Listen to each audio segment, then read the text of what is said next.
अपना रावण और राम का अपना दशहरा।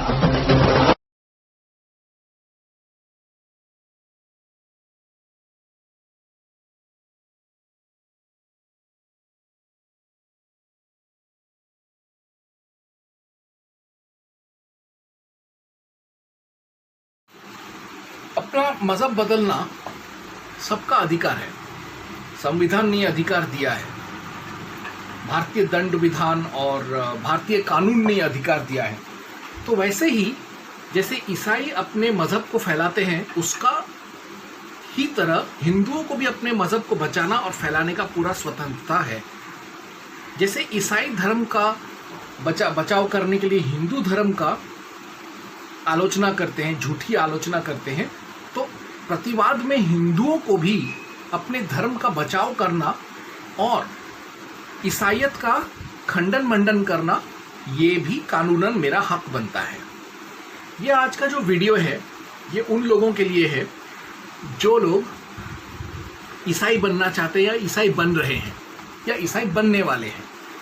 जब आप कोई सामान खरीदते हैं तो आप जाके देखते हैं कि उसका बनाने वाला कौन है, उसका कंपनी कौन है, ब्रांड क्या है, उसका कीमत कितना है, उसका क्या वैल्यू है, उसका प्लस पॉइंट और नेगेटिव पॉइंट क्या है, क्योंकि वो आपका पैसा है, आप उसका इस्तेमाल करने वाले हैं। ठीक वैसे ही जब आप मज़हब के बारे में आप कोई डिसीजन लेना चाहते हैं, तो आप जिस मज़हब में जा रहे हैं उसकी अच्छाइयों और बुराइयों को जानना, उसके असली चरित्र को पहचानना बहुत ज़रूरी है। ठीक है, आप ईसाई बनना चाहते हैं, बनिए, लेकिन ईसाई बनने से पहले कुछ चीज़ों को आप समझ लीजिए। मैं चाहूँ तो पूरा 24 घंटे का एक वीडियो बना सकता हूँ ईसाईयत पर, लेकिन उतना समय मेरे पास नहीं है। तो मैं संक्षिप्त में कुछ अहम मुद्दों पर मैं ईसाईयत के बारे में आप लोगों का ध्यान आकर्षित करूंगा। फिर आप तय करिए कि आपको हिंदू बने रहना है या ईसाईयत बनना है, कबूल करेंगे। तो हम अक्सर देखते हैं कि लोग कहते हैं कि मैं ईसाई बन गया अपने परिवार के लिए, ताकि मैं अपने परिवार को अच्छा जिंदगी दे सकूं। तो हम देखते हैं कि ईसाईयत परिवार के बारे में क्या कहता है। What does Bible say about family? Luka 14:26 If any man come to me and hate not his father and mother and wife and children and brethren and sisters, and his own life also, he cannot be my disciple. यदि मेरे पास कोई भी आता है और अपने पिता, माता, पत्नी और बच्चों और अपने भाइयों और बहनों और यहाँ तक कि अपने जीवन तक से मुझसे अधिक प्रेम रखता है, वह मेरा शिष्य नहीं हो सकता। यानी चर्च की तरफ जब आप कदम बढ़ाते हैं, जो पहला पायदान आपको पार करना पड़ता है वो ये है कि आपको अपने ही पूर्वज, अपने ही माता पिता, बाल बच्चे, बीवी, भाई बहन से नफरत करना पड़ेगा, उनको त्याग करना पड़ेगा और सिर्फ दिमाग में जीसस को घुसाना पड़ेगा और बाकी कोई नहीं। अगर आप ईसाईयत को कबूल करने के लिए अपने ही कुटुंब से नफरत करना चाहते हैं या कर सकते हैं, तो आप बशर्ते आप ईसाई बन जाओ, आपको हिंदू बने रहने की कोई ज़रूरत नहीं है। दूसरा चीज़, बहुत सारी महिलाएं ईसाईयत कबूल कर लेती हैं,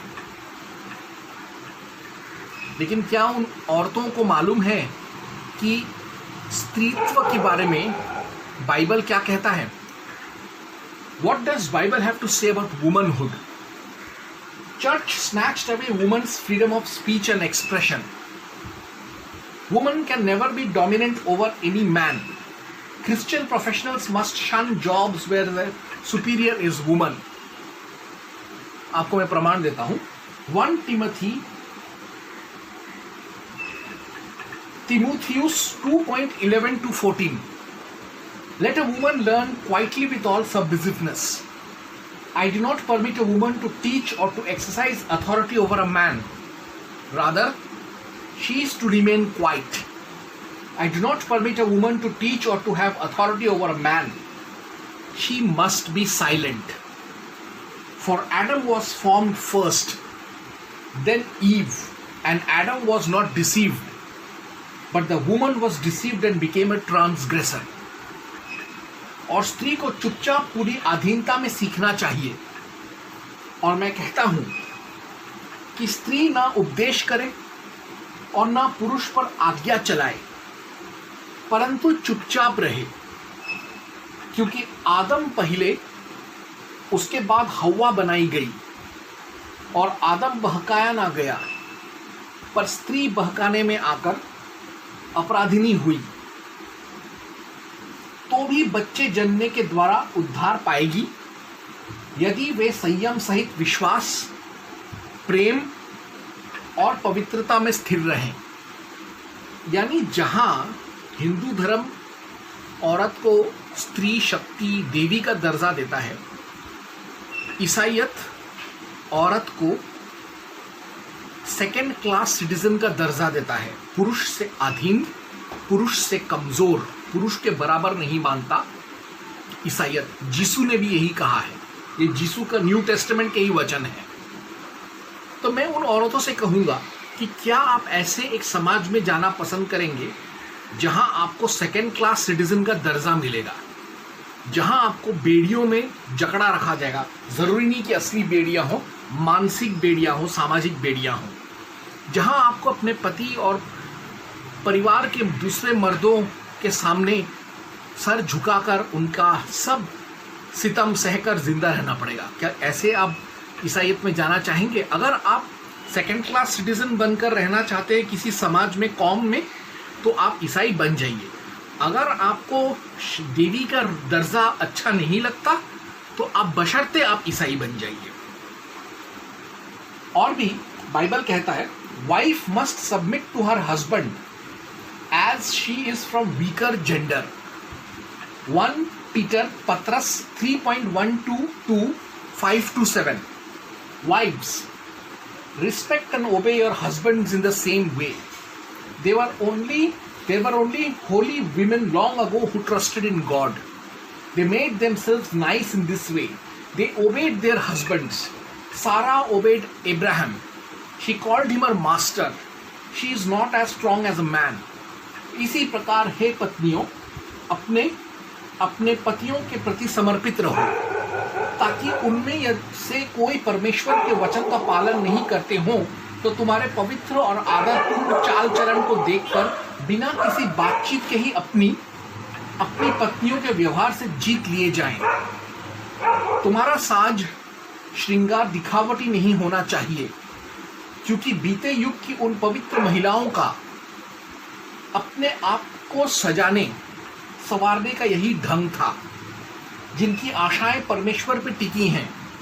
वे अपने पति के अधीन वैसे ही रहा करती थी जैसे इब्राहिम के अधीन रहने वाली सारा जो उसे अपना स्वामी मानती थी।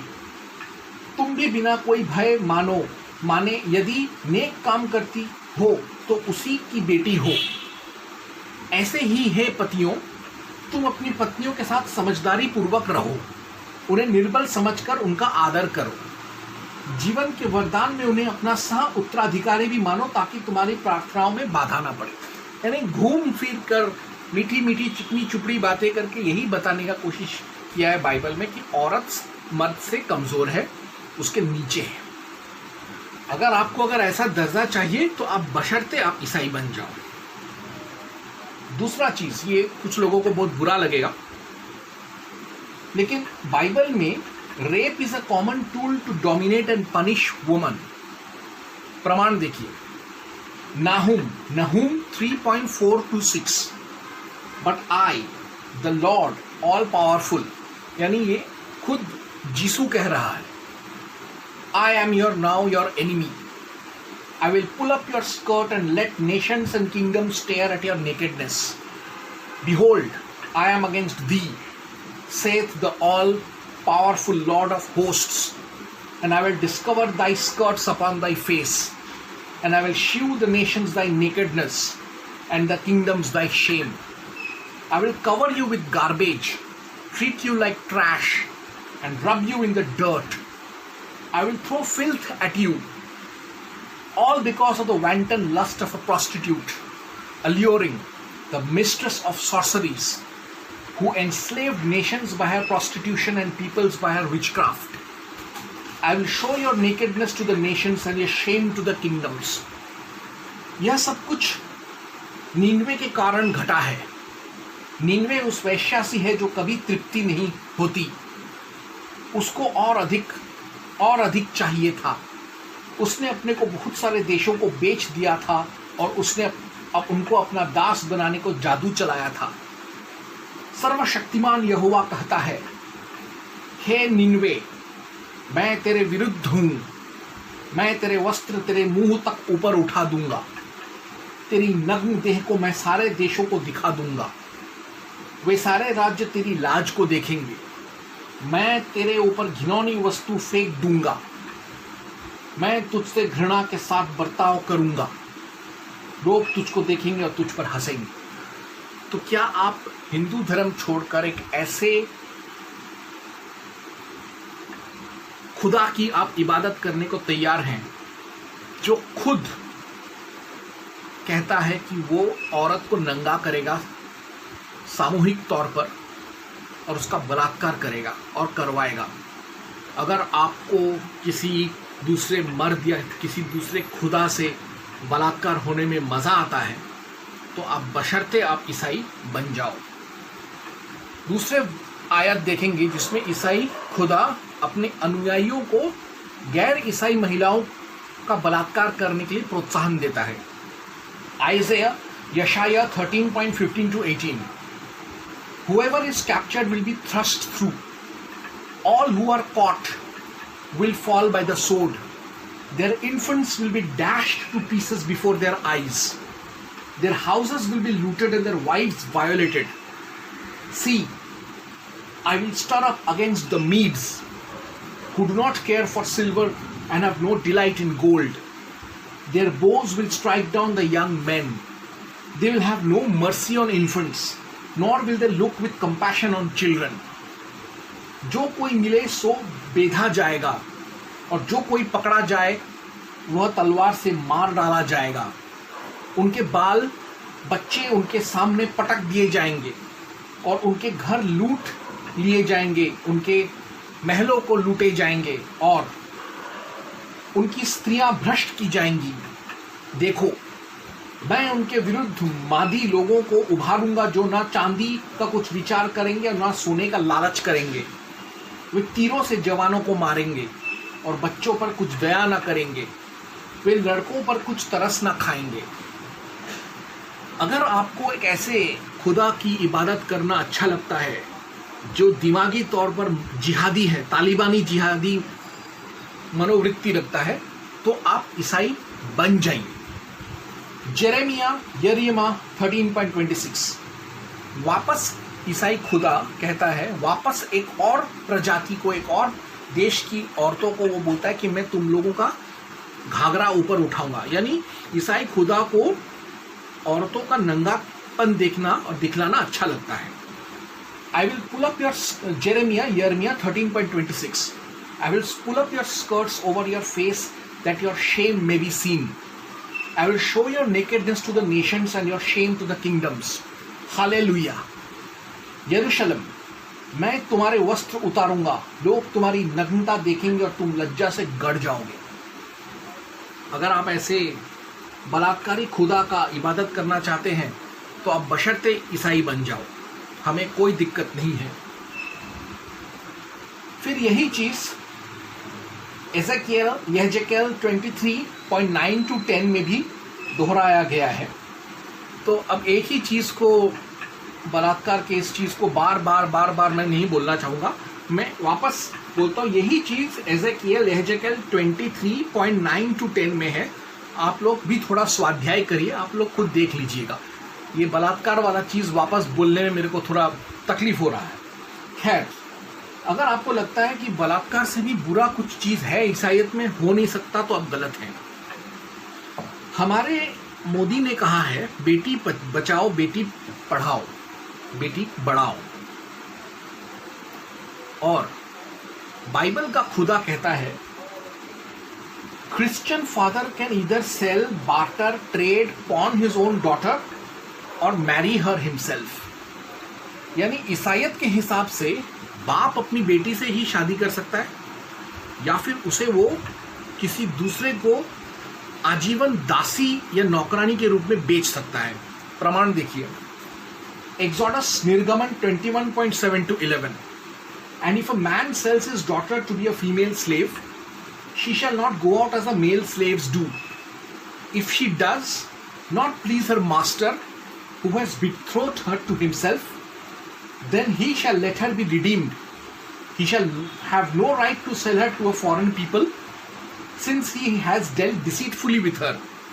And if he has betrothed her to his son, he shall deal with her according to the custom of daughters. If he takes another wife, he shall not diminish her food, her clothing, and her marriage rights. And if he does not do these three for her, then she shall go out free without paying money. If he himself marries her and then takes another wife, he may not reduce her food or shelter and clothing, or fail to sleep with her as his wife. यदि कोई अपनी बेटी को दासी होने के लिए बेच डाले तो वह दासी की नाई बाहर न जाए। यदि उसका स्वामी उसको अपनी पत्नी बनाए और फिर उससे प्रसन्न न रहे तो वह उसे दाम से छुड़ाई जाने दे। उसका विश्वासघात करने के बाद उसे ऊपरी लोगों के हाथ बेचने का उसको अधिकार ना होगा। और यदि उसने उसे अपने बेटे को ब्याह दिया हो तो उससे बेटी का सा व्यवहार करे, चाहे वह दूसरी पत्नी कर ले तो भी वह उसका भोजन, वस्त्र और संगति न घटाए। और यदि वह इन 3 बातों में घटी करे तो वह स्त्री सेंतमेत बिना दाम चुकाए ही चली जाए। यानी बाप अपनी बेटी को, इसमें इस आयत में बताया जा रहा है कि अगर किसी औरत को बेच दिया गया गुलामी में तो उसको कैसे जिंदगी गुजारना चाहिए। कुछ लोग कहेंगे अरे कपड़ा दे रहा है, घर दे रहा है, सेक्स दे रहा है, तो क्या इसके लिए किसी औरत को बेच दें, बेटी को बेच दें? क्या यही तुम्हारा रिवाज है, रीति रिवाज है? अगर ऐसा रीति रिवाज आपको अच्छा लगता है कि आपका बाप आपको बेच दे या आपका घर का कोई मर्द आपको बेच दे या किराए पर रख दे किसी दूसरे मर्द के घर में ताकि वो आपको रगड़े, 2 वक्त का सूखा रोटी खिलाए, एक कपड़ा दिलाए और आपको रोज रगड़े, तो आप बशर्ते आप ईसाई बन जाओ, हमें कोई प्रॉब्लम नहीं है। दूसरा चीज, लोग ये कहते हैं कि हिंदू धर्म में, हिंदुत्व में आरएसएस है, बजरंग दल है, विश्व हिंदू परिषद है, भाजपा है, कितना नफरत है। हम हिंदुओं पर हमला हुआ इसलिए प्रतीकात्मक रूप से हम युद्ध कर रहे हैं। कोई मेरे एक गाल पे झापड़ मारेगा, मैं तो उसके गाल पे घूंसा मारूंगा। ठीक वही प्रतिक्रिया हम हिंदुओं का है, रक्षात्मक प्रतिक्रियात्मक वार। लेकिन आपका जीसस इज द देवता ऑफ नफरत। अभी आपको मैं साबित करता हूं। उठाइए बाइबल और पढ़िए रिविलेशन, प्रकाशित वाक्य 2:16। Repent, or else I will come unto thee quickly, and will fight against them with the sword of my mouth. So मन फिरा, नहीं तो मैं तेरे पास शीघ्र ही आकर अपने मुख की तलवार से उनके साथ लड़ूंगा। मुझे याद है जब मैं छोटा था तो मेरे साथ एक एंग्लो इंडियन लड़का पढ़ता था, उसका नाम था रोहन रॉड्रिक्स। मैं उन दिनों देवलाली में पढ़ता था, एक हॉस्टल में, एक कॉन्वेंट हॉस्टल में। तो वो मुझे अक्सर बोलता था तुम्हारी काली माता कैसी है, ऐसे हाथ में तलवार और फिर मुंह खुला हुआ, जीभ निकला हुआ और उसमें खून लपलपा रहा है। तो मेरे पास उस वक्त जवाब नहीं था, लेकिन आज इतने साल बाद जब मैं बाइबल का अध्ययन किया तो मैंने देखा कि इस वाक्य में या इस बाइबल के आयत में यीशु के मुंह से करके तलवार निकला हुआ है। उससे वो मुंह में तलवार डाल के पता नहीं कौन सा कुंफू स्टाइल से वो लड़ रहा है। तो तुम तुम्हारे बाइबल को नहीं देखते हो और काली माता को बोलते हो। तो जिनको ये लगता है कि यीशु मोहब्बत का खुदा है, बाकी के दूसरे आयतें भी आपको मैं सुनाता हूं। लूका 22:36, He said to them, But now let the one who has a money bag take it, and likewise a knapsack. And let the one who has no sword sell his cloak and buy one. उसने उनसे कहा, किंतु अब जिस किसी के पास भी कोई बटुआ है वह उसे ले ले और वो थैला भी ले चले, और जिसके पास भी तलवार ना हो वो अपना चोगा तक बेचकर उससे मोल ले ले।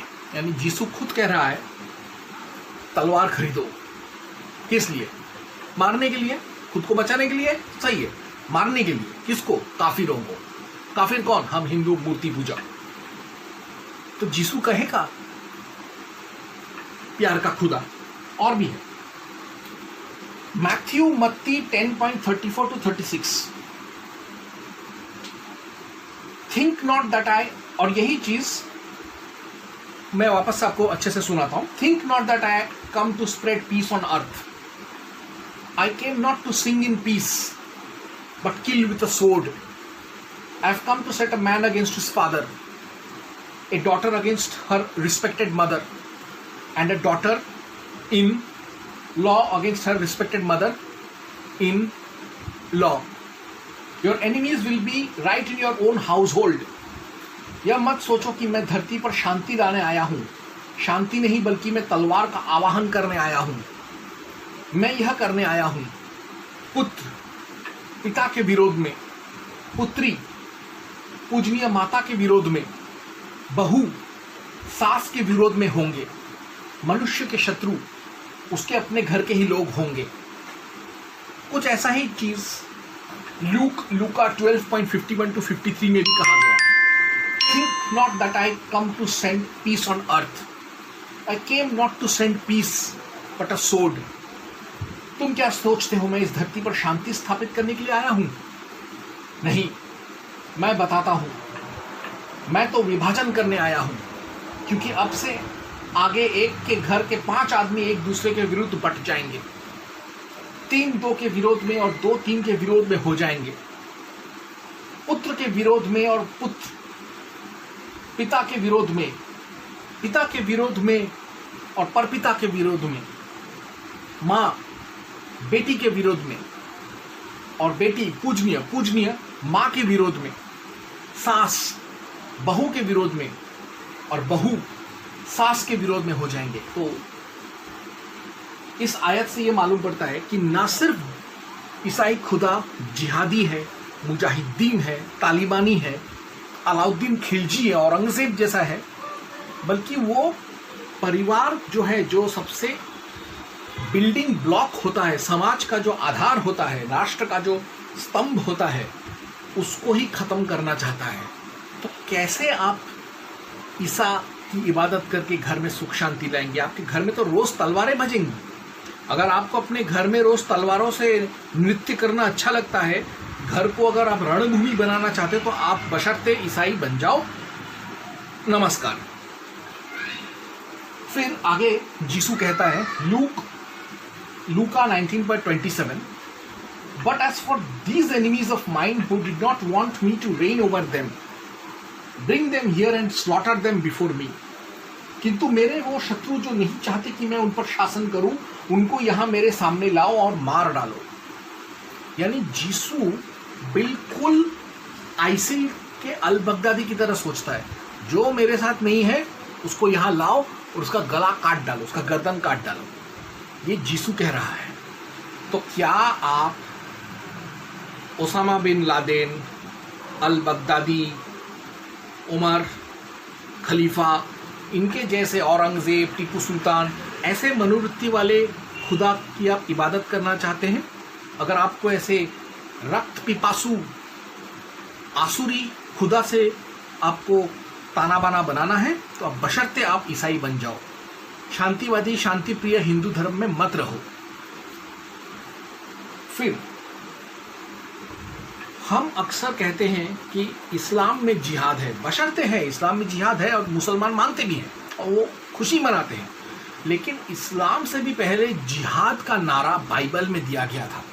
देखिए यहेजकेल 9:4-6, slaughter of the idolaters, go throughout the city of Jerusalem, said the Lord, and put a mark on the foreheads of the men, sighing and groaning over all the abominations committed there. And as I listened, he said to the others, "Follow him through the city and start killing. Do not show any pity or spare anyone. Slaughter the old men, the young men and maidens, the women and children, but do not go near anyone who has the mark.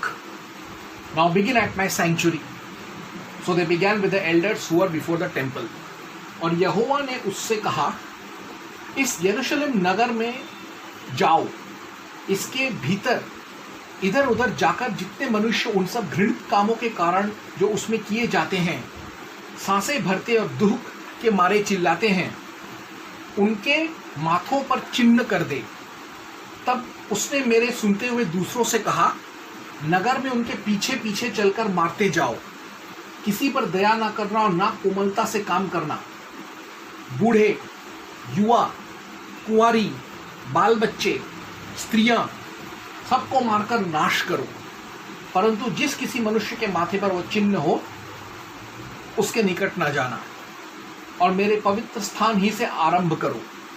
और उन्होंने उन पुजारियों और पुरनियों से आरंभ किया जो भवन के सामने थे।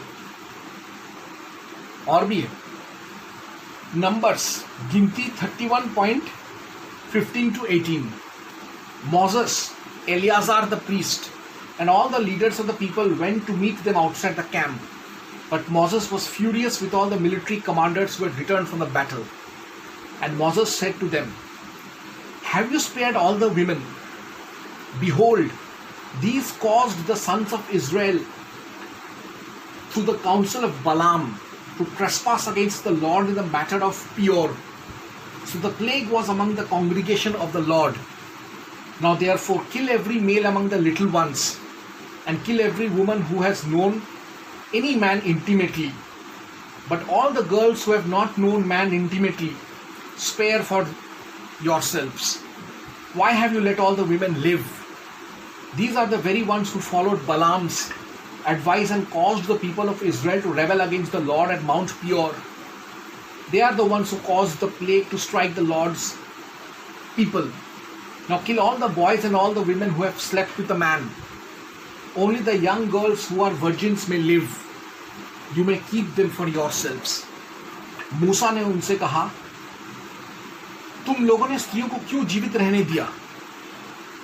देखो, यह स्त्री ही थी जिसके कारण बिलाम की घटना में इजरायलियों के लिए समस्याएं पैदा हुई और पोर में वे यहोवा के विरुद्ध हो गए, जिससे इजराइल के लोगों को महामारी झेलनी पड़ी।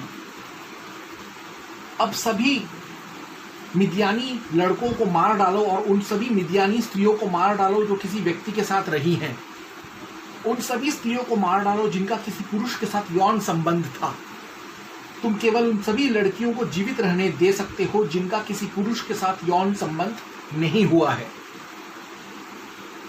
यानी इसमें यीशु कह रहा है माले गनीमत के बारे में, लूट का माल, यानी सबको मार डालो और औरतों और कुंवारी लड़कियों को पकड़कर अपनी रंडी बनाकर रखो।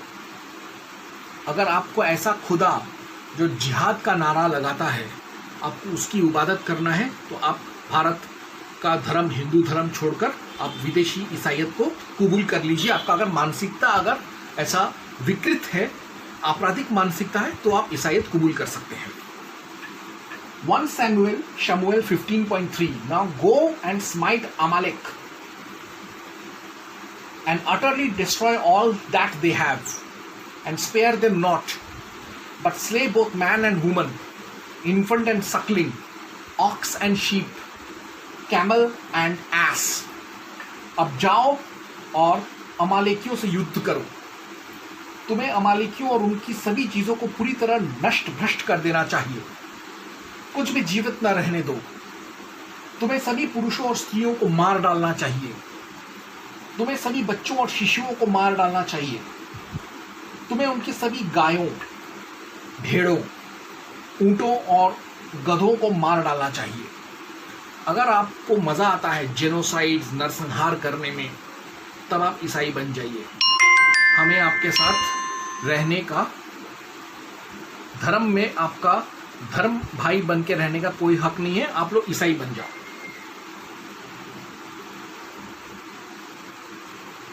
फिर बाइबल जो है वो सुपरस्टिशंस यानी अंधविश्वास, अंधभक्ति और अविज्ञान का जड़ है। Bible is the root of nescience in this world. हमारे यहाँ भारत में हिंदू धर्म में ज्ञान को देवी का दर्जा दिया गया है, ज्ञान विज्ञान को देवी का दर्जा दिया गया, उसको पवित्र मानते हैं। मगर ईसाई ये कहते हैं, क्योंकि उनका ईसा ऐसा कहकर गया कि ज़्यादा ज्ञान, ज़्यादा बुद्धि, ज़्यादा विज्ञान इंसान को भ्रष्ट कर देता है।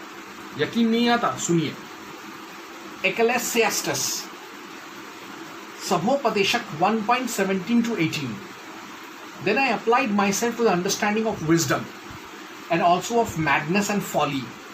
But I learned that this too is a chasing after the wind. For with much wisdom comes much sorrow. The more knowledge, the more grief. मैंने यह जानने का निश्चय किया कि मूर्खतापूर्ण चिंतन से विवेक और ज्ञान किस प्रकार श्रेष्ठ हैं, किंतु मुझे ज्ञात हुआ कि विवेकी बनने का प्रयास वैसे ही है जैसे वायु को पकड़ने का प्रयत्न, क्योंकि अधिक ज्ञान के साथ हताशा भी उपजती है। वह व्यक्ति जो अधिक ज्ञान प्राप्त करता है वह अधिक दुख भी प्राप्त करता है।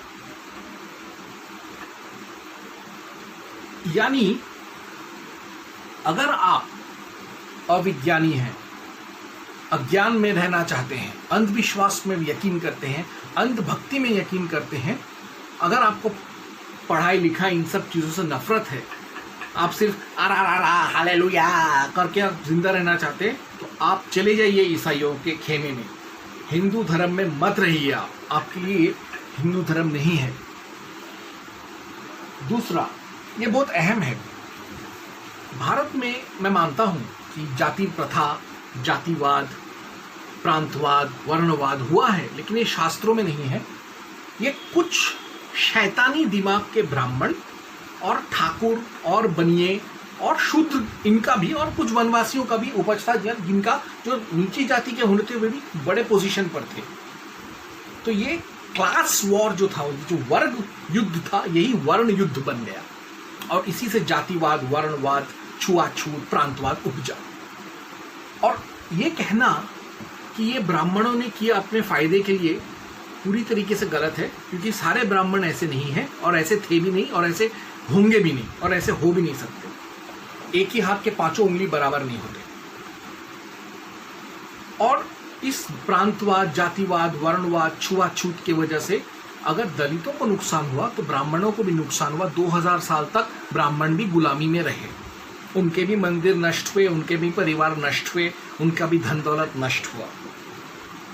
तो बहुत सारे ऐसे लोग हैं जिनको चर्च प्रलोभन देता है कि ईसाई बनने के बाद तुम जातिवाद से मुक्ति पा जाओगे। खैर, हम जानते हैं कि चर्च में भी जातिवाद है, मैं उस पर नहीं जाऊंगा, वो राजनीतिक मामला है। मैं मजहबी मामले पर मैं आज ध्यान दूंगा।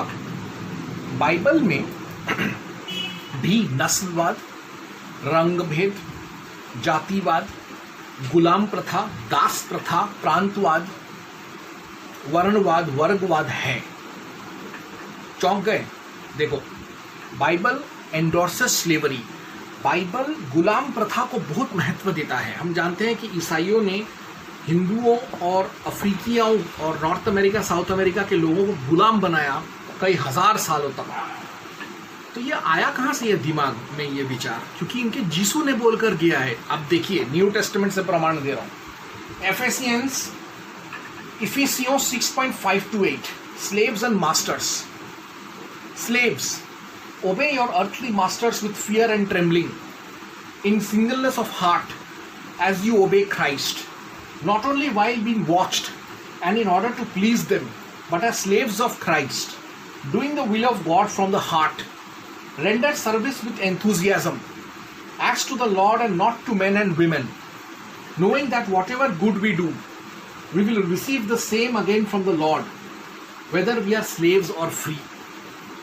हे सेवकों, तुम अपने सांसारिक स्वामियों की आज्ञा निष्कपट हृदय से भय और आदर के साथ उसी प्रकार मानो जैसे तुम मसीह की आज्ञा मानते हो।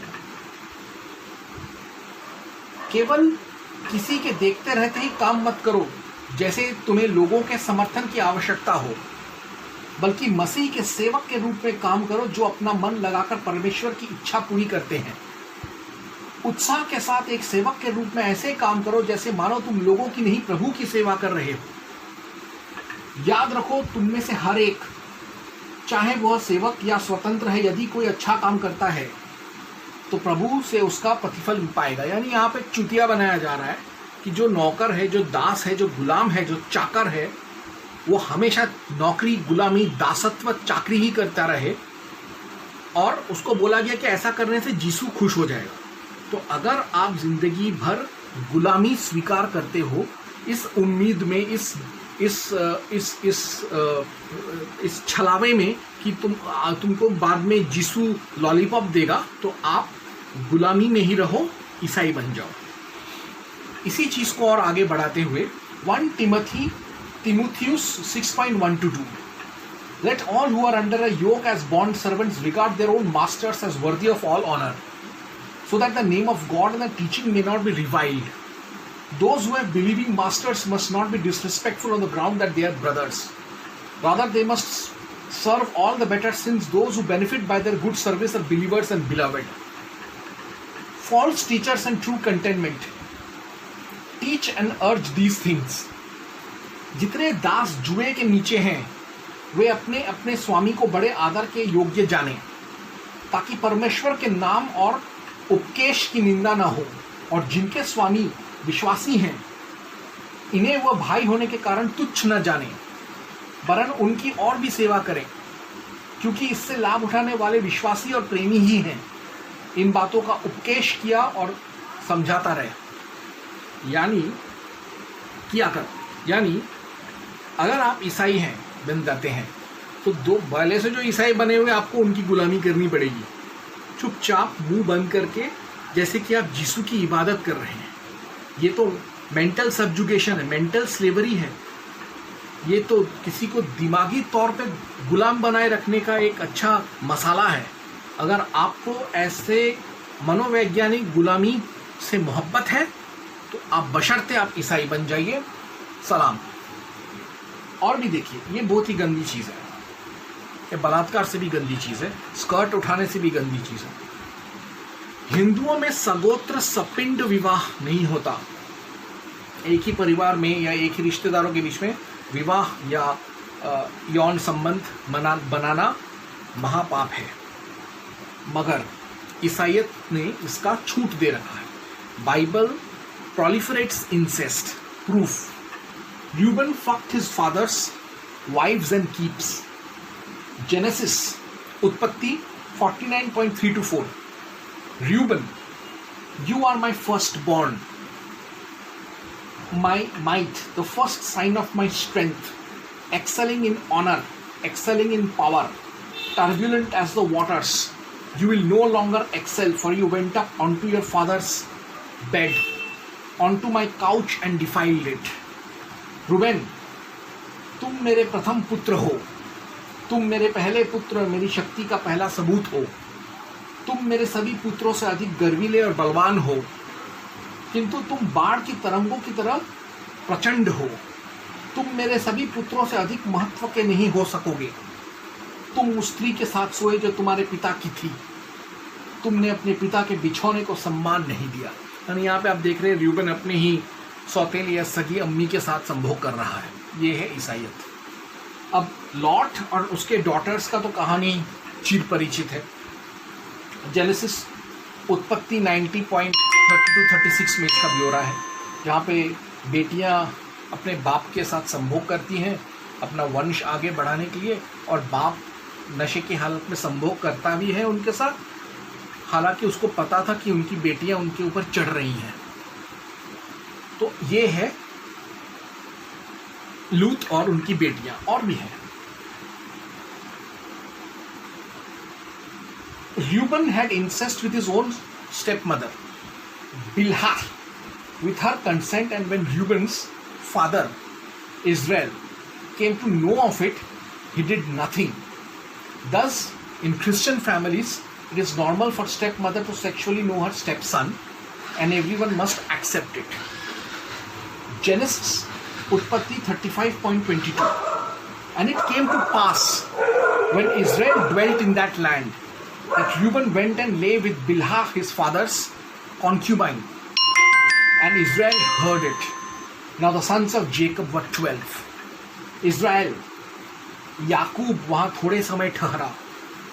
जब वो वहां था तब रूबेन, इज़राइल, याकूब की दासी बिल्हा के साथ सोया. इज़राइल ने इस बारे में सुना और बहुत क्रुद्ध हुआ, मगर कुछ किया नहीं. True Christians must marry their own maternal and paternal aunts, because Amram married his own father's sibling, his own paternal aunt. Exodus, Nirgaman 6.20. And Amram took him, Jochebed, his father's respected sister, to his wife, and she bare him Aaron and Moses. And the years of the life of Amram were 137 years. अमराम ने अपनी फूफी Jochebed को ब्याह लिया और उससे हारून और मूसा उत्पन्न हुए, और अमराम की पूरी अवस्था 137 वर्ष की हुई. ठीक वैसे ही Abraham's father had married his paternal aunt. Abraham married his step sibling. So why would Abraham's brother be behind? Nahor married his own niece. Dear Christians, keep it in your family. Genesis, Utpatti 11.26-29. After Terah was 70 years old, he became the father of Abram, Nahor and Haran. And Abram and Nahor took them wives. The name of Abram's wife was Sarai, and the name of Nahor's wife Milcah, the daughter of Haran, the father of Milcah and the father of Ishta. यानी इसमें आप देख रहे हैं, जब तक 13-70 वर्ष का हुआ तब तक उसके द्वारा अब्राम और नाहोर और हारून उत्पन्न हुए. अब्राम और नाहोर ने स्त्रियां ब्याह ली. अब्राम की पत्नी का नाम तो था सारै, और नाहोर की पत्नी का नाम मिल्का था. यह उस हारान की बेटी थी जो मिल्का और इसका दोनों का पिता था. यानी यहाँ पर हम देख रहे हैं कि जो यीशु के जो लोग हैं उनमें अपने घर के लोगों के बीच में शादी ब्याह जायज़ है. और उतना ही नहीं, सॉन्ग ऑफ सोलोमन श्रेष्ठ गीत में तो बाप और बेटी का भी संबंध के बारे में बताया गया. देखिए, how beautiful are your feet in sandals, O noble daughter, your rounded thighs are like jewels, the master of a work of a master hand. हे पुत्री, हे मेरे मुझ कुलीन की पुत्री, तेरे पाँव जूतियों में क्या सुंदर ही हैं. तेरी जांघों की गोलाइयाँ ऐसे गहनों के समान है जिसको किसी निपुण कारीगर ने रचा हो. ये है ईसाइयत. तो अगर इस तरीके का शादी ब्याह में तो आपको मन लगता है तो आप ईसाई बन जाओ. और भी है, देखिए, जेनेसिस उत्पत्ति 29.10-11. नोट करिएगा, मैं पूरा नहीं बोलूँगा, वक्त नहीं है मेरे पास ज़्यादा. इसमें मामा और भांजी, चाचा और भतीजी के बीच में शादी का जिक्र है. इसमें जेकब जो है वो अपनी दोनों भांजियों या भतीजियों लिया और रेचल दोनों से शादी करता है. ठीक है, कौन सा है वचन? जेनेसिस उत्पत्ति 29.10-11-23. उसके साथ भी आप देखिएगा, एक और चीज़ आप देखिएगा, वो ये है कि ईसाइयों में हम लोग जैसे हिंदुओं में कज़िन ब्रदर बोलते हैं, कज़िन सिस्टर बोलते हैं, और मैं सिर्फ कज़िन बोलते हैं. कज़िन को वो लोग भाई या बहन नहीं मानते, और उन लोग शादी ब्याह चलता है उन लोगों में, आज भी चलता है. और ये प्रेरणा उनको मिलता है नंबर्स, गिनती. नोट करिएगा, इसको पढ़िएगा, स्वाध्याय करिए. नंबर्स गिनती 36.6-12 में. और भी इससे भी एक और कदम आगे हम जाते हैं तो जेनेसिस उत्पत्ति 38.16-19 में तमार ने अपने खुद के ससुर जूडा से बच्चे पैदा किए थे. 2 बच्चे, 2 लौंडे पैदा किए थे. तो यानी ससुर और बहू और ससुर के बीच में सेक्स को भी ईसाई लोग मानते हैं. अच्छा मानते हैं। तो अगर आपको इस तरीके के परवर्टेड माइंड अच्छे लगते हैं, परवर्टेड सेक्सुअल परवर्शंस अच्छे लगते हैं, तो आप ईसाई बन जाइए, कृपया करके बन जाइए। हिंदू धर्म को बदनाम मत करिए, ईसाई बन जाइए, सारा कचरा आप ईसाइयत में लेके जाइए। जैसा मैंने कहा कि ईसाइयत में करीबी रिश्तेदारों में सेक्स होता है, तो वैसे ही बाइबल में ईसाई जो हैं ये कहते हैं कि देवर भाभी में नियोग, या जिसे वो लोग लेविरेट मैरिज या लेविरेसी कहते हैं, वो जायज़ है। स्वामी दयानंद सरस्वती ने इस कुप्रथा को, जो जिसे मनु के परपोते राजा वेण ने बनाया था और जिस पर काफ़ी डिबेट होने के बाद अंततः जिसको बैन कर दिया था मनु ने, फिर भी लोग करते रहे गुप्त तरीके से, ओपन तरीके से, और अंततः बैन हो गया 15वीं 14वीं शताब्दी में। उस कुप्रथा नियोग को स्वामी दयानंद सरस्वती को वापस उजागर करना पड़ा ताकि वो लॉर्ड डलहौजी का डॉक्ट्रिन ऑफ लैप्स को तोड़ सके, वरना नियोग कोई नहीं करता। नियोग अपराध है और एक घृणात्मक कार्य है, कुप्रथा है। लेकिन ये यहूदियों में और ईसाइयों में ये पुण्य का काम है। आप देखिए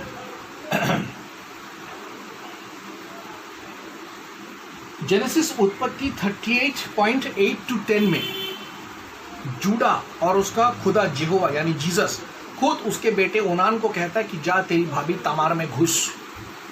और इतना ही नहीं, ड्यूटेरोनॉमी व्यवस्था विवरण 25.5-10 में यीशु खुद कहता है कि अगर मैं आपको हिंदी पढ़ के सुनाता हूं, यदि दो भाई, बहुत मजेदार, आपको सुनना चाहिए, यदि दो भाई एक साथ रहें और उनमें एक पुत्र ही मर जाए तो मृत भाई की पत्नी का विवाह परिवार के बाहर के किसी अजनबी के साथ नहीं होना चाहिए।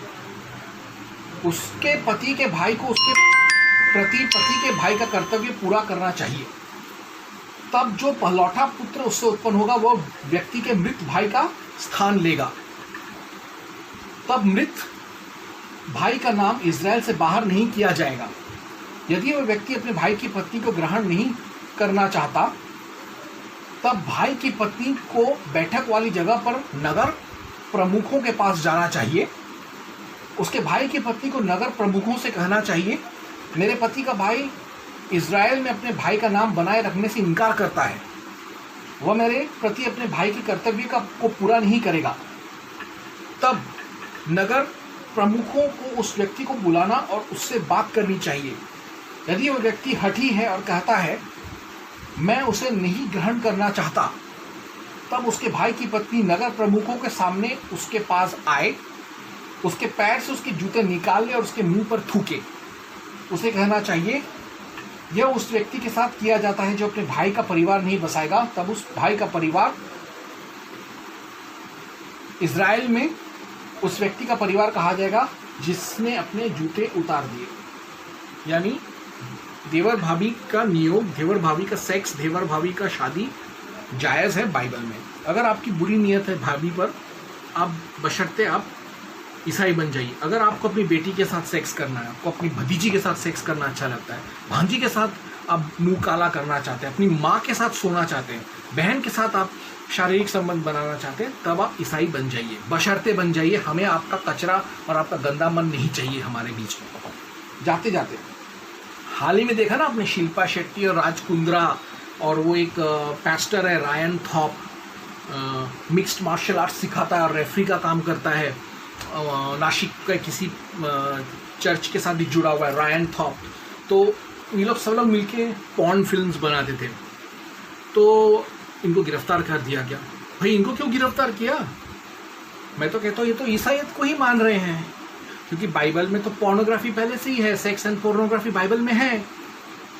ऐसे कई आप सॉन्ग ऑफ सोलोमन अपने बच्चियों के साथ, माँ बहन बेटियों भतीजी भांजियों भाभियों के साथ, दादियों नानियों के साथ, ताइयों और मौसियों मामियों के साथ बैठ के पढ़ सकेंगे। सॉन्ग ऑफ सोलोमन श्रेष्ठ गीत, सोलोमन का गीत नहीं, क्योंकि उसमें पोर्नोग्राफी भरा हुआ है। और यकीन नहीं आता तो आप read this with your children and women folk. Ezekiel, Yehezkel 23.20. There she lusted after her lovers, whose genitals were like those of donkeys and whose emissions was like that of horses.